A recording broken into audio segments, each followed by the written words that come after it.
At a family dinner, my sister smirked. Mom and Dad said I'm moving into your house. The daughter they always used smiled. Funny, I sold IT for $740,000 last week. Then I slid the papers across the table. His face turned white. My name is Sarah, and this is the story of how I finally got my revenge on a family that never saw me as anything more than a safety net. It started 32 years ago when I was born. My parents, Linda and Robert Chen, had been trying for years to have children. When I finally arrived, they were overjoyed. For about 3 years, anyway. That's when my sister Emma came along, and suddenly I became invisible. Emma was everything I wasn't. Where I was quiet and studious, she was loud and charismatic. Where I worked hard for decent grades, she barely tried and still managed to charm her teachers into passing her. Where I saved every penny for my part-time jobs, she spent money like it grew on trees, knowing Mom and Dad would always bail her out. The pattern established itself early and never changed. When Emma crashed her first car at 16, my college scholarship was reduced due to a paperwork error with my grades, and I was asked to take out additional student loans so the family could help pay for Emma's replacement car. When she got arrested for underage drinking, I was the one who had to pick her up from jail because Mom and Dad were too embarrassed. When she dropped out of college after 2 semesters of partying, they asked me to let her move in with me so she could figure things out. I said yes every time. Because that's what good daughters do, right? They sacrifice for their family. After college, I worked 2 jobs while living in a tiny studio apartment, saving every dollar I could. Emma, meanwhile, bounced from job to job, relationship to relationship, always landing on her feet because she knew someone would catch her. Usually me. When I was 29, I finally had enough saved for a down payment on a small house in a decent neighborhood. It wasn't much, a 2-bedroom ranch-style home built in the 1970s, but it was mine. I remember the day I got the keys, standing in the empty living room, crying with joy because I finally had something that belonged to me.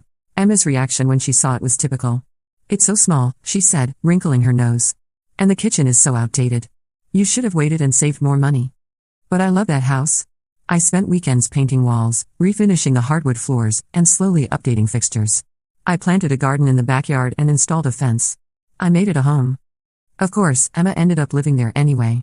When she was 26, she got evicted from her apartment for not paying rent. Mom called me crying, begging me to let Emma stay just until she gets back on her feet. Against my better judgment, I said yes. Emma moved in with 2 suitcases and promised it would only be temporary. That was 3 years ago, when I was 29. Now I'm 32, and Emma is 29. In those 3 years, Emma treated my house like a hotel. She never cleaned, never bought groceries, never contributed to utilities. She threw parties when I was working night shifts, leaving me to clean up the mess. She brought home different guys every few weeks, some of whom made me genuinely uncomfortable. When I tried to talk to her about boundaries, she'd run crying to Mom and Dad about how mean I was being to her. The final straw came last month. I'd been working extra shifts at the hospital where I work as a nurse, trying to save money for some much-needed home repairs. I came home after a brutal 12-hour shift to find Emma and 5 of her friends having a pool party in my backyard. My garden was trampled, there were beer cans everywhere, and someone had vomited in my petunias. I lost it. I told Emma she had 30 days to find somewhere else to live. She laughed and said I was being dramatic, that I'd cool off in a few days like I always did. But this time was different. This time, I was done. I started making calls the next day. I'd been thinking about selling the house for months anyway. The neighborhood was gentrifying rapidly, and property values had skyrocketed. The little house I bought for $180,000 6 years ago was now worth over $700,000. I met with a real estate agent named Jennifer Martinez, a sharp woman in her 40s who took one look at my property and whistled low. "This is going to sell fast," she told me. "The market is insane right now, especially for houses in this neighborhood. With a little staging, we could probably get you asking price or higher." I told her I wanted to move quickly and quietly. No for sale sign in the yard, no obvious showings while Emma was home. Jennifer nodded knowingly. "Family situation?" she asked. When I confirmed, she said, "I've handled a few of these. We can do private showings and market it mostly online. How soon do you want to close?" "As soon as possible," I said. Jennifer wasn't kidding about the market being crazy. We listed the house on a Thursday at $729,000. By the following Tuesday, I had 5 offers, 3 of them over asking price. I accepted an offer for $742,000 from a young couple who could close in 3 weeks with minimal contingencies. During those 3 weeks, Emma was completely oblivious. She was too busy with her new job at a boutique downtown and her latest boyfriend, a guy named Kyle who played guitar in a band that practiced in my garage without permission. She barely noticed when I started packing boxes, telling her I was just organizing when she asked. I didn't tell my parents either. I knew they'd try to guilt me out of it, or worse, they'd warn Emma. I'd learned over the years that my parents couldn't keep secrets from their favorite daughter. The closing went smoothly, though it took longer than expected due to some paperwork delays with the buyer's lender. I signed the papers in Jennifer's office on a Wednesday morning 3 weeks after accepting the offer, officially transferring ownership to the young couple. After real estate commissions, closing costs, and other fees, I netted $697,000 from the sale. They were so excited, talking about their plans for the kitchen renovation and how they wanted to expand the garden. It made me happy to know the house was going to people who would love it. Mike and Jessica Patterson were both teachers in their early 30s, and they reminded me of who I used to be: hopeful, hardworking, and grateful for what they had. Jessica kept looking at the pictures of the house on her phone, pointing out little details to Mike. "Look at these built-in bookshelves in the living room," she said. "And the way Sarah refinished these hardwood floors, they're gorgeous." It warmed my heart to hear someone appreciate the work I'd put into that house. Emma had never once commented on the improvements I'd made, except to complain that the renovations were loud or messy. As I handed over the keys to Jennifer, Mike shook my hand. "Thank you for taking such good care of this place," he said. "We can tell it was loved." "It was," I replied, and meant it. After the closing, I treated myself to lunch at an upscale restaurant downtown, the kind of place I'd never been able to afford when I was supporting Emma's lifestyle. I ordered a salmon and a glass of white wine, and sat by the window watching people walk by. For the first time in years, I wasn't mentally calculating how much the meal cost or feeling guilty about spending money on myself. The waitress, a young woman about Emma's age, was attentive and professional. When she brought my check, I left her a generous tip, something I'd rarely been able to do, and every extra dollar went toward Emma's expenses. That evening, I packed the last of my belongings into my car and a small U-Haul trailer. I'd already put most of my furniture in storage and found a furnished apartment across town. The apartment was smaller than my house, but it was in a secure building with a doorman and a fitness center. Most importantly, it was mine alone. As I packed, I found myself going through memories along with my belongings. There was the photo album from my college graduation, me standing alone in my cap and gown because Emma had been too busy to come and Mama and Dad had to leave early to pick her up from a party where she'd gotten too drunk to drive herself home. There were birthday cards I'd bought for myself over the years because no one else remembered. There were bank statements showing years of overdraft fees because I'd lent Emma money I couldn't afford to lend. Each item told a story of sacrifice that had gone unnoticed and unappreciated. Emma was out with Kyle, so I left her a note on the kitchen counter: "Emma, the house has been sold. You have until Friday to move out. The new owners take possession on Monday. Sarah." I also left her a copy of the eviction notice I'd filed with the sheriff's department, just to make sure she understood this wasn't a joke or an empty threat. Before I left, I walked through the house one last time. In the living room, I remembered painting the walls a soft blue color and how proud I'd been of how it turned out. In the kitchen, I recalled the weekend I'd spent installing new cabinet hardware and how sore my hands had been afterward.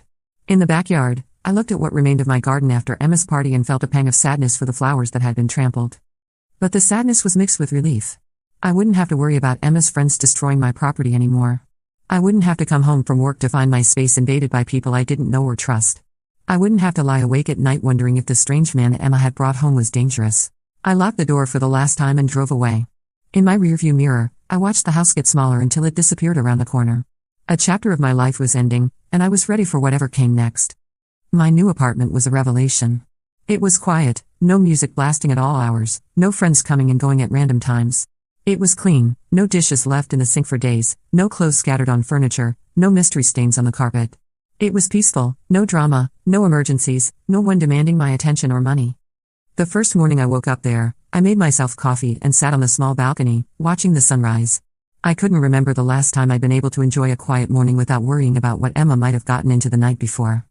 I spent the rest of that week settling into my new routine. I went to work without dreading what I might find when I got home. I stopped at the grocery store and bought only what I wanted to eat, not worrying about whether Emma would complain about my choices or eat everything before I got a chance to enjoy it. I watched movies Emma hated and listened to music she'd always made fun of. It was like learning to breathe again. On Thursday, I decided to call my best friend from college, Maria Santos. We'd lost touch over the years, partly because Emma had always monopolized my time and attention during visits. Maria lived in Phoenix now, working as a physical therapist and married to a guy named David who made her laugh every day. "Sarah," she exclaimed when she answered the phone. "Oh my God, I was just thinking about you last week. How are you?" We talked for over an hour. I told her about selling the house and finally kicking Emma out. Maria wasn't surprised. "Honestly, I've been waiting for this day since we were in college," she said. "Remember sophomore year when Emma called you crying because she'd spent her textbook money on a spring break trip? And you worked double shifts at the campus library to send her the money she needed?" I'd forgotten about that, but Maria was right. The pattern had started even earlier than I'd realized. "You were always taking care of everyone else," Maria continued. Your roommate, your study group, your family. You tutored half our nursing class for free and always had snacks in your room for anyone who was stressed or hungry. But when did anyone ever take care of you? It was a question I couldn't answer, because the truth was they rarely did. I'm proud of you for finally putting yourself first, Maria said. And you know what? If you're serious about that condo in Florida, David and I have been talking about relocating somewhere warmer. Maybe we could be neighbors again. The idea made me smile. Having a friend nearby who actually cared about my well-being sounded wonderful. Friday came and went without any word from Emma. I knew she hadn't moved out because Jennifer called to say the new owners were concerned about seeing lights on in the house and a car in the driveway. I assured her that the situation would be resolved by Monday and called the sheriff's department to confirm that Officer Rodriguez would be available for the eviction. I thought that would be the end of it. I was wrong. My phone started ringing at 7:30 a.m. the next morning. It was Mom, practically screaming into the phone. Sarah Elizabeth Chen, what is this nonsense about selling your house? Emma called us last night crying, saying you're kicking her out with nowhere to go. I calmly explained that I'd sold my house and Emma needed to find her own place to live, like any other adult. Mom wasn't having it. You can't just sell the house without telling us. Where is Emma supposed to live? You know she can't afford her own place right now. That's not my problem anymore, Mom. Of course it's your problem. She's your sister. Family takes care of each other. Funny, I said, I don't remember Emma taking care of me when I was working 2 jobs to pay for college, or when I was saving for years to buy that house, or when I was cleaning up her messes for the past 3 years. Mom went quiet for a moment, then said in her guilt-tripped voice, we raised you better than this, Sarah. This is cruel and selfish. No, Mom, you raised me to be a doormat. There's a difference. I hung up on her. It felt amazing. But my family wasn't done with me yet. Over the next few days, I got calls from Dad, from Emma, from my Aunt Carol, and even from my grandmother. They all said the same things. I was being selfish, I was abandoning my family, I should have talked to them before making such a big decision. Emma left me a series of increasingly frantic voicemails. The first few were angry, calling me names and demanding I fix this mess. The later ones were tearful, begging me to reconsider. The last one was pure manipulation. Sarah, I don't know where I'm going to go. I might end up on the streets. I can't believe you do this to your own sister. Mom and Dad are so disappointed in you. I deleted all of them without responding. The Friday deadline came and went. Emma didn't move out. I got a call from Jennifer saying the new owners were concerned because there was still someone living in the house. I had to explain the situation and assure them that Emma would be gone before Monday. I drove over on the following Monday morning with the sheriff's deputy who handles evictions. Emma was still in her pajamas, looking shocked when she opened the door to see me and a police officer. You can't actually kick me out, she said, looking between us. I live here. I have rights. The deputy, a patient man named Officer Rodriguez, explained that she had no legal right to be in the house since she wasn't on the deed or lease, and the property had been sold. He gave her 2 hours to pack her essentials and leave. Emma called Mom and Dad, who arrived within 30 minutes, both of them furious with me. Dad's face was red as he stormed up to me. This is how you treat your family? Your own sister could end up homeless because of your selfishness. Emma is 29 years old, I said calmly. She's had 3 years to save money and find her own place. Instead, she chose to party and spend money on clothes and concerts. Those were her choices. She was getting her life together. Mom protested. By working part-time at a boutique and spending her nights at bars? That's getting her life together? Officer Rodriguez intervened before the argument could escalate further. Ma'am, he said to Emma, you need to pack your belongings now. If you're not out in 2 hours, I'll have to arrest you for trespassing. Emma finally started packing, throwing clothes and toiletries into garbage bags while crying loudly. Mom and Dad helped her, shooting me dirty looks the whole time. None of them asked where Emma was going to go, and I didn't offer any suggestions. When they were done packing, Emma loaded her bags into Mom and Dad's car. As they prepared to leave, Mom turned to me with tears in her eyes. I don't know what happened to you, Sarah. You used to be such a caring, thoughtful girl. This isn't who we raised you to be. No, I replied, this is exactly who you raised me to be. You raised me to clean up messes, solve problems, and sacrifice my own happiness for everyone else. The only difference is that I'm not doing it anymore. They left without another word. I handed the keys to Officer Rodriguez, who would give them to the new owners, and drove back to my new apartment. For the first time in my adult life, I felt free. That was 3 weeks ago. I thought the drama was over. I thought wrong. The first week after the eviction was blissfully quiet. I heard nothing from my family, which was both a relief and slightly concerning. I half expected Mom to call and try to guilt me into letting Emma move in with me at my new apartment, but my phone remained silent. I used the time to start planning my future. With over $700,000 from the house sale, plus my savings and retirement funds, I had more financial freedom than I'd ever imagined. I researched condos in Florida, looking at properties near the beach where I could walk along the shore every morning before work. I investigated remote nursing positions that would allow me to work from anywhere. I even looked into travel nursing programs that would let me see different parts of the country while earning good money. For the first time in my adult life, I was making plans based on what I wanted, not what my family needed from me. I also started therapy with a counselor named Dr. Patricia Williams. I'd been thinking about it for years but never had the time or energy to follow through. Now that my evenings and weekends weren't consumed with Emma's crises, I finally had space to work on myself. Tell me about your family dynamics growing up, Dr. Williams said during our first session. She was a woman in her 50s with kind eyes and a gentle manner that made me feel comfortable opening up. As I talked about my childhood, patterns became clear that I'd never noticed before. How I'd been praised for being mature and responsible while Emma was excused for being spirited and creative. How my achievements were downplayed while Emma's minor successes were celebrated. How I'd learned to suppress my own needs to avoid being seen as selfish or demanding. It sounds like you were parentified at a young age, Dr. Williams observed. You took on adult responsibilities and emotional burdens that weren't appropriate for a child. That creates a pattern of people-pleasing and self-sacrifice that can be very hard to break. But I did break it, I said. I finally stood up for myself. You did, she agreed. And that took tremendous courage. Now the work is learning to maintain those boundaries and building a life that serves your own needs and goals. The second week, I started getting indirect pressure from extended family. My Aunt Carol called, ostensibly to catch up, but quickly steered the conversation to Emma's situation. Your mother is so worried about Emma, she said. Apparently she's been staying on friends' couches, moving around every few days. That's no way for a young woman to live. Emma is 29, I replied. Most people figure out their living situations long before that age. But family helps family, Sarah. That's just how it is. Then mom and dad can help her. Or you can. There's nothing stopping any of you from opening your homes to Emma. Aunt Carol went quiet. Like my parents, she was much more comfortable with the idea of me sacrificing for Emma than doing it herself. I got similar calls from my cousin Jennifer and my grandmother. All of them expressed concern for Emma but none offered concrete help.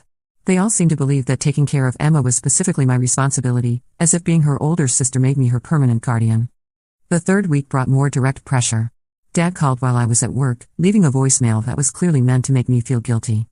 Sarah, I hope you're happy with yourself. Emma is basically homeless, moving from couch to couch, and your mother cries herself to sleep every night worrying about her. This isn't who you are, sweetheart. You're the caring one, the one who looks out for others. Please call us so we can work this out. I listened to the message twice, analyzing my emotional response. A month ago, it would have worked. I would have felt terrible and called back immediately, probably offering to let Emma stay in my new apartment just temporarily. But now, after weeks of therapy and quiet reflection, I could see the manipulation clearly. Dad wasn't calling because he was genuinely concerned about Emma's well-being. If he was, he would have taken concrete steps to help her himself. He was calling because having Emma bounce around on friends' couches was embarrassing for the family, and having her live with him and mom permanently was inconvenient. It was easier to pressure me back into my old role than to deal with the consequences of Emma's choices themselves. I didn't call back. Instead, I called Maria, who listened as I vented about the family pressure. They're panicking, she said. For your whole adult life, you've been their get-out-of-jail-free card. Whenever Emma screwed up, they could just send her to you and wash their hands of the problem. Now they actually have to deal with the consequences of enabling her for so many years. I feel guilty sometimes, I admit it. What if Emma really does end up homeless or in danger? Sarah, Emma has options. She has parents who love her enough to let her live with them. She has friends who are apparently willing to let her crash on their couches. She has a job and could get a second one if she needed to. She could find roommates, move to a cheaper city, or make any number of other adult choices. The only thing she can't do is continue living rent-free in a house you worked for years to buy. And that's completely reasonable. Maria was right, but the guilt was hard to shake. I'd been trained from childhood to prioritize everyone else's comfort over my own well-being. The pressure campaign culminated yesterday with Emma's text about the family dinner. The demanding tone, "You better be there," was so typically Emma. Even when she needed something from me, she couldn't bring herself to ask nicely. It was always demands and expectations, never requests or appreciation. But I decided to go anyway, partly out of curiosity and partly because I wanted to see how far they'd go with their manipulation tactics. I had a feeling they weren't just planning to ask me to reconsider, they were planning to ambush me with some kind of solution they'd worked out without consulting me. I was right. Yesterday, I got a text from Emma, "Family dinner at mom and dad's tomorrow at 6. You better be there. We need to discuss this situation." I almost didn't go. I'd been enjoying the peace and quiet of not dealing with my family's constant demands. But curiosity got the better of me. I wanted to see what they thought they could possibly say to make me change my mind. I arrived at my parents' house at exactly 6 p.m. Nothing had changed, the same outdated furniture, the same family photos covering every surface, the same smell of my mom's cooking. Emma's car was in the driveway, which surprised me. I'd assumed she was staying with friends or had found an apartment by now. I walked in without knocking, like I had for 28 years. The family was gathered in the dining room, Mom setting the table with her good china, Dad opening a bottle of wine, and Emma sitting at the table looking smug. "Sarah," Mom exclaimed, rushing over to hug me like nothing had happened. "I'm so glad you came. We have so much to talk about." I hugged her back stiffly and took my usual seat across from Emma. Dad poured wine for everyone without asking if I wanted any, then sat at the head of the table. "Before we eat," Dad said, "we need to discuss this housing situation." Here we go, I thought. "Emma has been staying in our guest room," Mom said, "but that was only supposed to be temporary. She needs a permanent place to live. She can get an apartment like every other adult," I said. Emma rolled her eyes. "With what money? Do you know how expensive rent is right now? I can't afford a security deposit and first month's rent. Then get a better job. Or a second job. Figure it out." "It's not that simple." Dad held up his hand to silence her. "We've come up with a solution," he said. "Emma is going to move back into your house." I stared at him. "What house?" "I told you, I sold it." Mom smiled the way she did when she thought she was being clever. "We know you were just trying to scare Emma into being more responsible. It worked. She's learned her lesson. Now you can call the buyers and explain that there was a misunderstanding." I couldn't believe what I was hearing. There was no misunderstanding. I sold the house. Other people own it now. They're living in it. "Don't be ridiculous," Emma said with a laugh. "Nobody sells a house in 2 weeks. You're just trying to teach me a lesson." I reached into my purse and pulled out a folder I'd brought just in case. Inside were copies of all the closing documents, the deed transfer, and the wire transfer receipt showing the $742,000 deposit into my bank account. "You want proof?" I said, sliding the papers across the table. "There it is." Dad picked up the documents and started reading. His face went pale as he realized they were real. He passed them to Mom, whose hands started shaking as she flipped through the pages. Emma grabbed the papers from Mom and stared at them. This can't be real. You didn't actually sell the house. You couldn't have." "For $742,000, I said calmly. "Closed last Monday. The new owners are lovely people named Mike and Jessica Patterson. They have 2 kids and a golden retriever named Charlie." The room went completely silent. Emma's face cycled through disbelief, anger, and panic. Mom looked like she might faint. Dad just stared at the papers. Finally, Emma found her voice. "You actually did it. You actually sold the house." She looked up at me with tears in her eyes. "How could you do this to me? Where am I supposed to live?" "That's your problem to figure out," I said. "Just like it was my problem to figure out where to live when I was 18 and you weren't. Just like it was my problem to figure out how to pay for college when my fund went to buy you a car. Just like it's been my problem to figure out everything else while you coasted through life expecting other people to take care of you." "But you're my sister," Emma wailed. "You're supposed to help me." "I helped you for 3 years," I replied. "I gave you free housing, free utilities, free food. I cleaned up your messes, paid for things you broke, and put up with your friends and boyfriends treating my home like a frat house. I helped you plenty. Now it's time for you to help yourself." Mom finally found her voice. "Sarah, this is extreme. Yes, Emma needs to be more responsible, but you didn't have to sell your house. You could have just given her a deadline to find her own place." I did give her a deadline. Several of them, actually. She ignored all of them because she knew I'd never follow through. Well, guess what? I followed through this time. Dad was still staring at the closing documents. $697,000, he said quietly. "You made over $500,000 in profit." "I did. And you know what I'm going to do with it? Whatever I want. I'm thinking about buying a condo in Florida, maybe a small place near the beach. Somewhere warm where I can finally relax without worrying about who's going to need me to solve their problems next." Emma's tears turned to anger. "This is so selfish. What about family loyalty? What about taking care of each other?" I laughed, actually laughed out loud. "Family loyalty? Like when you borrowed my car and crashed it, then expected me to pay the insurance deductible? Like when you used my credit card to buy clothes and forgot to pay me back? Like when you threw a party that resulted in the police coming to my house and me getting a citation for noise violation? Those were accidents. Accidents that I always had to clean up. When has anyone in this family ever taken care of me? When I was working 16-hour days as a student nurse, did anyone offer to help me with groceries or laundry? When I was saving every penny to buy a house, did anyone offer to help with the down payment? When I was stressed out and exhausted from working extra shifts to pay for Emma's lifestyle, did anyone ask if I needed support? The room went quiet again. Because the answer was no, and we all knew it. I have been taking care of this family my entire adult life, I continued. I have sacrificed my time, my money, my peace of mind, and my happiness to make sure everyone else was comfortable. And not once, has anyone asked what I needed or wanted. Mom's voice was small when she spoke. We always appreciated. No, you didn't. You took it for granted. You assumed I would always be there to fix things, pay for things, clean up messes. You never appreciated it because you never had to think about it. It was just Sarah's job to handle everything. I stood up from the table. Well, I quit. I'm resigning from my position as the family cleanup crew. Find someone else to solve your problems. Emma stood up too, her face red with anger. You can't just abandon your family. Watch me, I said, and started walking toward the door. Sarah, wait. Dad called out. Let's calm down and talk about this rationally. Maybe we can work something out. I turned back to face them.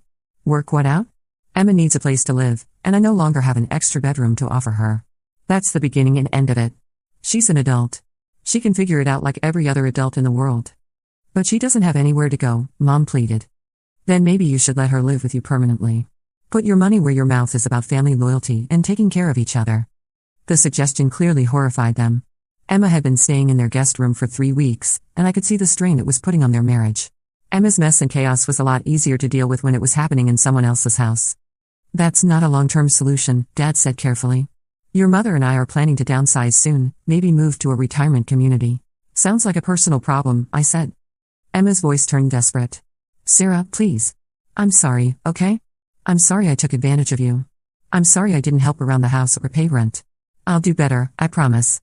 Just, please don't leave me with nothing. For a moment, I almost felt bad for her. She looked genuinely scared, and despite everything, she was still my sister. But then I remembered all the times she'd made similar promises before, only to fall back into the same patterns when she got what she wanted. Emma, I said gently, I'm not leaving you with nothing. I'm leaving you with the same thing every other adult starts with, the responsibility to take care of yourself. You have a job, even if it's part-time.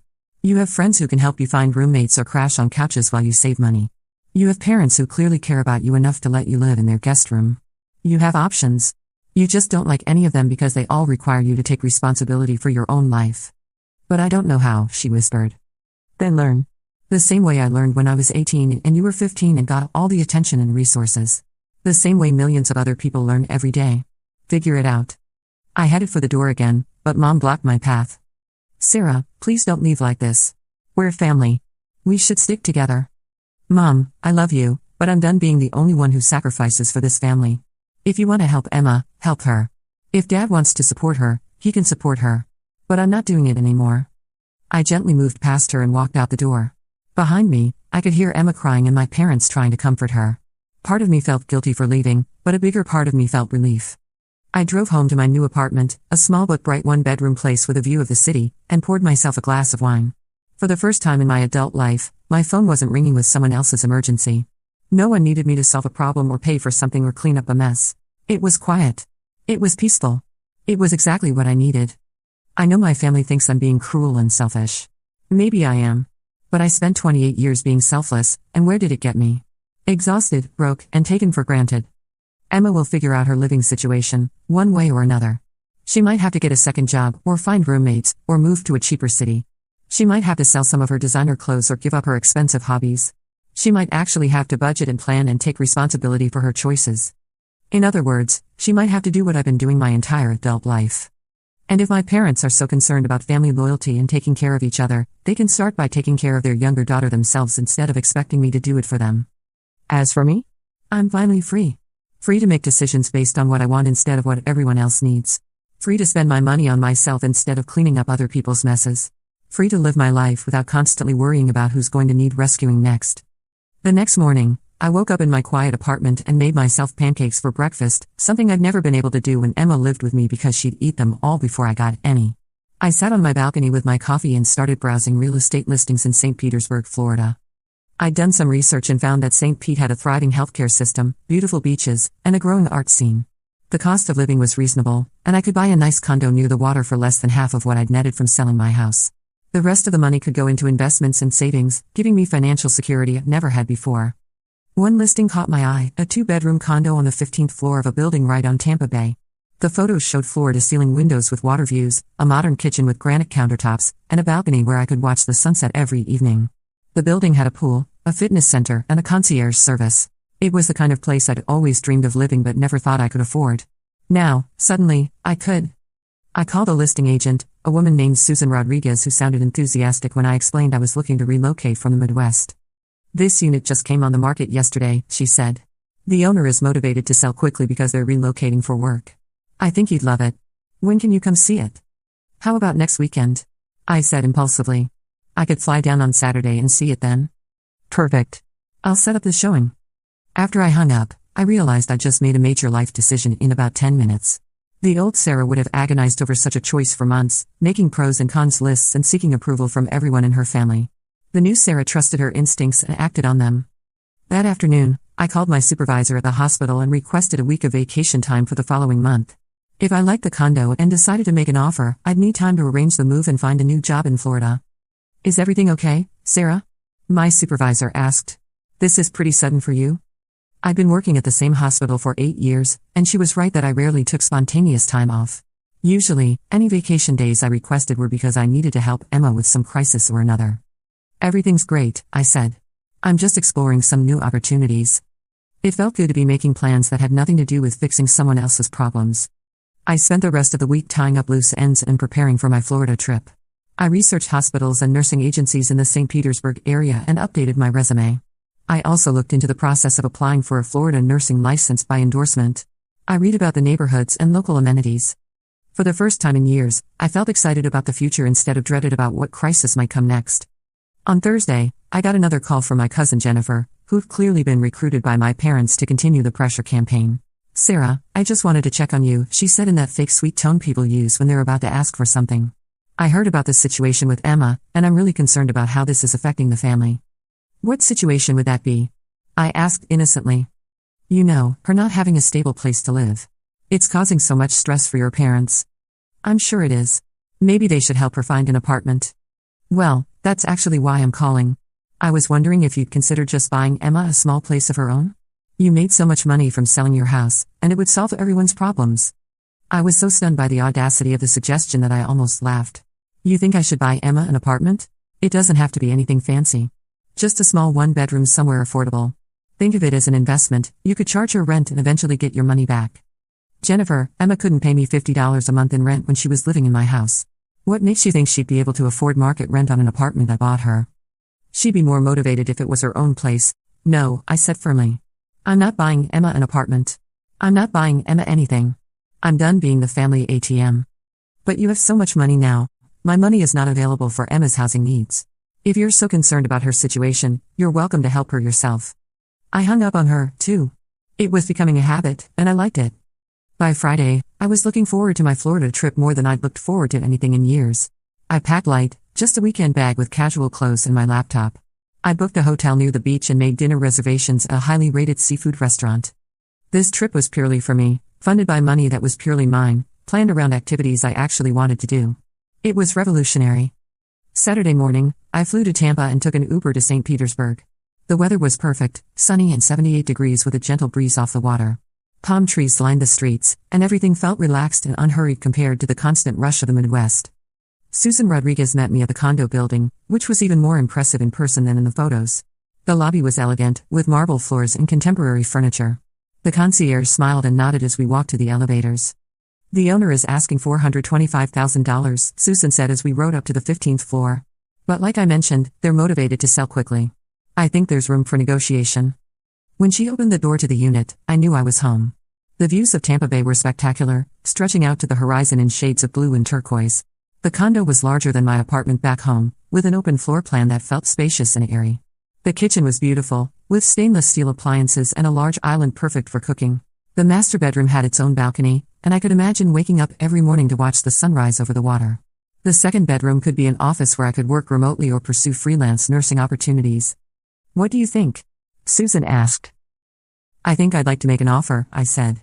We spent the next hour going over comps and market data. Susan suggested offering $405,000, which felt reasonable for a property that would have cost twice as much in my hometown. I authorized her to submit the offer that afternoon. That evening, I had dinner at the seafood restaurant I'd chosen, a place with outdoor seating overlooking the marina. I ordered stone crab claws and a glass of Sauvignon Blanc, and watched the sun set over the water while boats drifted by in the distance. My phone buzzed with texts from my family throughout the meal, but I ignored them. Nothing they had to say could ruin this perfect evening. At 9 o'clock, Susan called with good news. They accepted your offer, she said. Congratulations. You're going to love living here. I almost cried with joy. After years of making sacrifices for other people, I was finally making a choice that was entirely for myself. A beautiful home in a place where I could start fresh, away from all the family drama and expectations. I called Maria to share the news, and she screamed with excitement. I'm so proud of you, she said. This is exactly what you needed, a complete fresh start. I'm terrified and thrilled at the same time, I admitted. What if I'm making a huge mistake? Sarah, you've been making safe, responsible choices your whole life, and where did it get you? Taken advantage of and unappreciated. This is your chance to take a risk on something you actually want. Even if it doesn't work out perfectly, at least you'll have tried. She was right. For the first time in my life, I was betting on myself instead of sacrificing for others. It felt scary and liberating at the same time. I sold my house for $742,000, but after all the costs and fees, I netted $697,000. What I really bought with that money was something much more valuable, my independence. And unlike every other sacrifice I've made for my family over the years, this is one I'll never regret. The papers are still sitting on my parents' dining room table, probably being stared at in disbelief. The deed transfer, the closing documents, the final settlement statement, all prove that sometimes the responsible one finally decides to be responsible for herself instead of everyone else. Emma can find her own place to live. Mom and Dad can deal with their own disappointment. And I can finally, put myself first. It only took 28 years, but I'm finally free. And it feels amazing.